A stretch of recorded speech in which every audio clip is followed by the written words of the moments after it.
Okay, so I work in a supposedly very controversial field, but it's a really important field. Chronic fatigue syndrome in children is probably one of the most devastating conditions you can have as a teenager. Some of you, in fact, most of you will know someone who has it. So children that come to my clinic, on average, are only attending 2 days a week of school. It affects about 1 to 2% of children. So in secondary school, 1% of children will be missing at least a day a week of school. So if you've got teenagers, 10 or 20 children in their school will have this really awful condition. Despite every time all the efforts we've made to publicise it and tell people about how important it is, children are still spending about 18 months before they even get a diagnosis. And those are the lucky ones.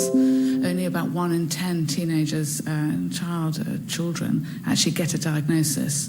Treatment's pretty effective if you get a diagnosis, and it's very ineffective if you don't get a diagnosis and you don't get treatment. Less than 10% will recover at 6 months. Okay, really important condition, but we know very little about it.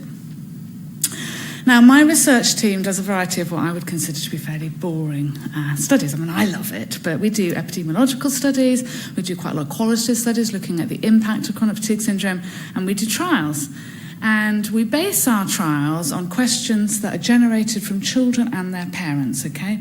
So children and their parents ask us questions and we do trials to try and answer them.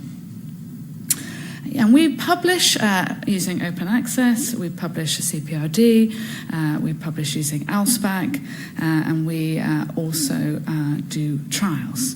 And I'm going to tell you about all of these trials, but I'm mainly going to tell you about the SMILE trial. We published the results from this last week. 2 weeks ago. As part of our effort in trials, we do quite a lot of trial methodology. I think some of this is the most interesting. We do work on treatment preference. How do children make decisions about going into a trial?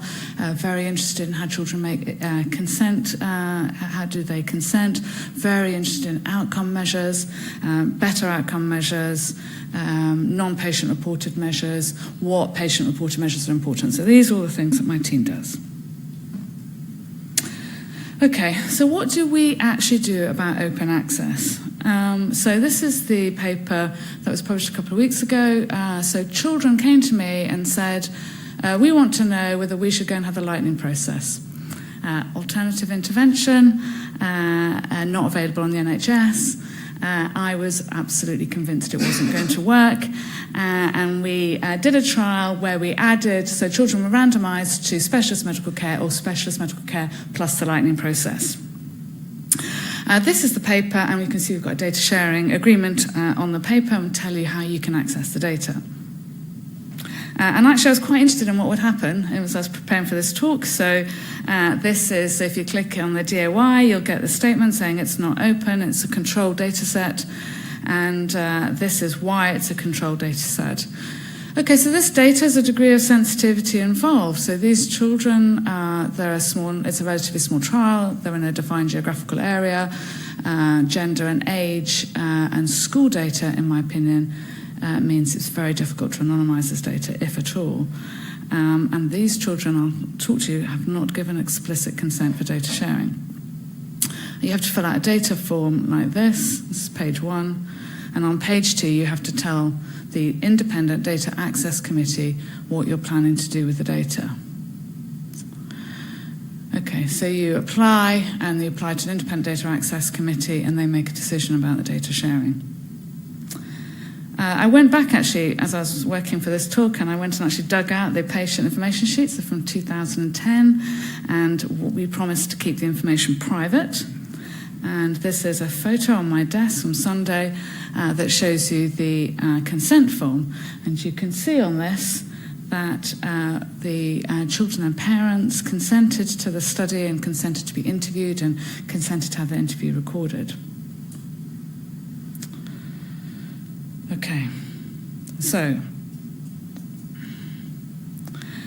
and this is what happened. I love this quote.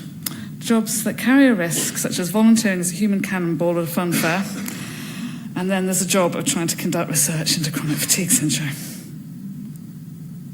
Okay, basically when I actually announced that I was going to do this trial, let alone the actual results, just torrent of abuse trying to stop the trial. Okay, these are just articles about it. Church Times, children should not be used as guinea pigs. I've reported to the NSPCC, reported to the GMC, that's our regulatory authority. This is quite an astonishing email. I had a few of these, actually. This was from the front page of the Sunday Times. I have permission to publish this. And I have to laugh because, actually, I don't have balls. Well, not the type of balls that they were talking about. Time is running out. Pray to God for forgiveness. Nice. Okay, so you can see that in the context of that, some of our anxiety about having open access data. And this is what I was whinging on to Ian about on the phone, which is why I'm here. Okay, so it's not just, so that's our first trial, but I'm going to tell you briefly about these two trials. So Magenta is a trial that we're doing at the moment. This has been a great trial. We recruited ahead of target. Very few trials do that. It's a very popular trial. Do you know the children and parents in my clinic are passionate about research? They are desperate for more research. They want to help children in the future. And we use a method where we integrate qualitative methods because we really want to understand children's views of treatment. And in this trial, the children love both treatment arms. And in fact, they're super positive about both the exercise arm and the non-exercise arm. We review, I'm diligent about looking for adverse events and so on, and we do everything that you should do properly for a trial. Okay, petitions trying to stop us doing research, big petitions. Fake news is quite a problem for me, so these petitions will say things that are just untrue about what we're doing, so that we are forcing children to have exercise. Actually, exercise therapy, we reduce exercise. The only complaint we get is that we're reducing exercise. I mean, it's quite astonishing.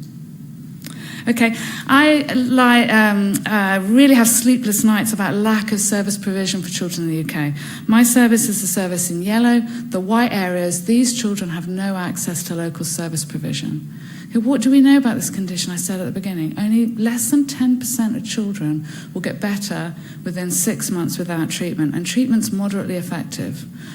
Okay, but most of the UK has no access to treatment. So FitNet is testing online CBT for children, and so treatment's offered in the children's home throughout the UK.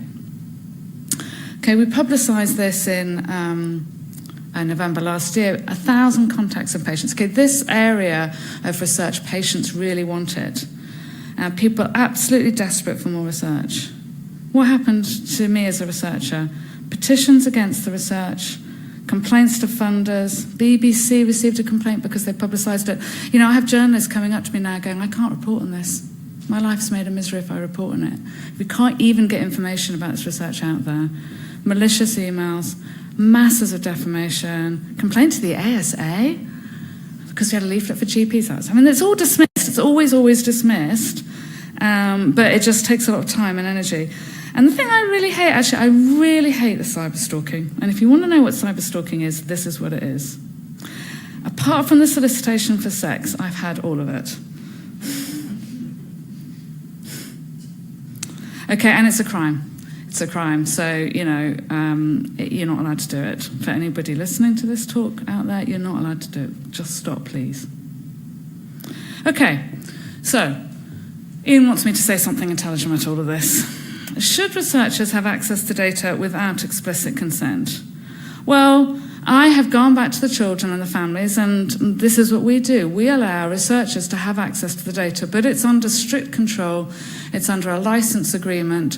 It has to be a researcher in a university, and the agreement is with that university, and they have to sign up to a confidentiality agreement. My huge fear, as you'll see in a minute, is confidentiality and protecting data. I promised those children we would keep their data confidential. That's what I promised. So that's what we do. I still worry about it because the study was done in 2010, 2011, and I worry about the fact we didn't get explicit consent. But that is our view, is that this is the right thing. And people have talked during today about not having the skill set. We don't have the capacity to do the analysis we need to do on this data. We desperately need more research. The children want more research. I don't have the capacity to do it all. So I'm really, really happy if other researchers can make better use of the data. So proper governance, proper controls, independent review of applications, so it's not me making decisions, license agreements with institutions. That's what we do. Okay, this is my big question. I don't know the answer to it, and I really, really value discussion.